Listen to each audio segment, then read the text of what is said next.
Buenas tardes a todos. Nos acercamos una vez más a la palabra de Dios. Hoy leemos el final del capítulo 9 del Evangelio según San Mateo y el comienzo del capítulo 10. Jesús recorría todas las ciudades y los pueblos, enseñando en las sinagogas de ellos, proclamando la buena noticia del reino y sanando todas las enfermedades y dolencias. Al ver a la multitud tuvo compasión, porque estaban fatigados y abatidos como ovejas que no tienen pastor. Entonces dijo a sus discípulos: La cosecha es abundante, pero los trabajadores son pocos. Rueguen al dueño de los sembrados que envíe trabajadores para su cosecha. Jesús convocó a sus 12 discípulos y les dio el poder de expulsar a los espíritus impuros y de sanar cualquier enfermedad o dolencia. A estos 12 Jesús los envió con las siguientes instrucciones: Vayan a las ovejas perdidas del pueblo de Israel. Por el camino proclamen que el reino de los cielos está cerca, sanen a los enfermos, resuciten a los muertos, purifiquen a los leprosos, expulsen a los demonios. Ustedes han recibido gratuitamente, den también gratuitamente. Palabra del Señor. Jesús va enseñando, va sanando. Es curioso que Mateo señala que son las sinagogas de ellos.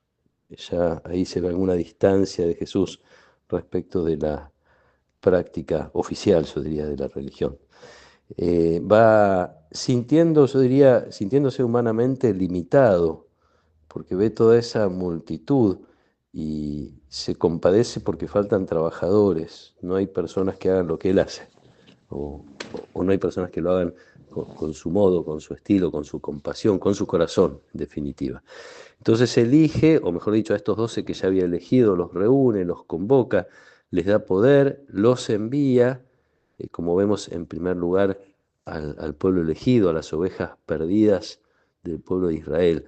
Y probablemente son ovejas que perdieron los malos pastores que el pueblo de Israel tenía, aquellos que habían sido de algún modo también elegidos por Dios, enviados para acompañar a las personas en el encuentro con Dios y no habían cumplido su misión. Parece que detrás de esta observación de Jesús hay una crítica velada o el reconocimiento de una pobreza de las autoridades religiosas que en su momento no conseguían acercar a las personas a Dios, que de ninguna manera se hubieran acercado, como le pide Jesús a los discípulos que hagan, a los leprosos, a los enfermos, a los muertos, incluso para resucitarlos. No había conciencia de que Dios pudiera hacer algo por ellos. En todo caso, se consideraba que en particular los enfermos, los leprosos, los que tenían demonios, eran responsables de aquello que les estaba pasando y no había modo de sacarlos de ese lugar, porque eran como olvidados por Dios, maldecidos por Dios incluso.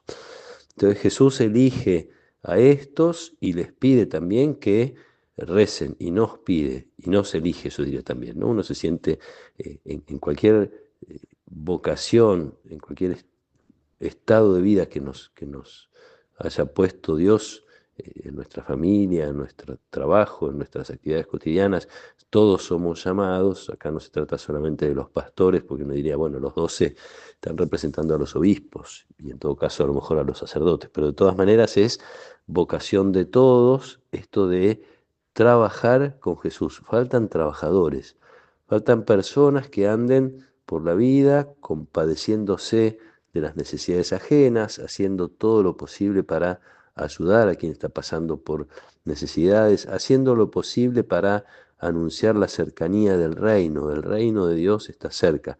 Esto que, como hemos escuchado muchísimas veces, seguramente es un reino que se acerca no solo por las ideas que se puedan transmitir, es un reino que se acerca por la acción de Dios, en primer lugar a través de Jesús, y por Jesús a través también de sus discípulos de todos los tiempos, de todos los que han sido o hemos sido llamados, convocados por Jesús. De alguna manera hemos recibido algo de poder, en el sentido en que es el amor de Dios el que obra en nuestros corazones para acercarnos a aquellas personas que están un poquito más lejos. Rezar, sí, tenemos que rezar para que haya más vocaciones, más deseo de trabajar por las cosas de Dios, que esas vocaciones, así como aquellas que tenía el pueblo de Israel, a veces se desviaban, que esas vocaciones no se desvíen, no nos desviemos en propios intereses, en búsquedas personales, sino en hacer el camino así como Jesús lo hace, enseñando y sanando gratuitamente por compasión y con la presencia del Espíritu Santo que Jesús nos prometió y que derramó en cada uno de nosotros. Pidamos esta gracia de sentirnos llamados, enviados, de sentirnos trabajadores que quieren trabajar como Jesús, hacer las cosas como Él en nombre de Dios, y recemos para que cada vez seamos más los que busquemos esta vocación e intentemos ser fieles a ella. Que nos acompañe la protección y la bendición de Dios Todopoderoso, del Padre y del Hijo y del Espíritu Santo. Amén.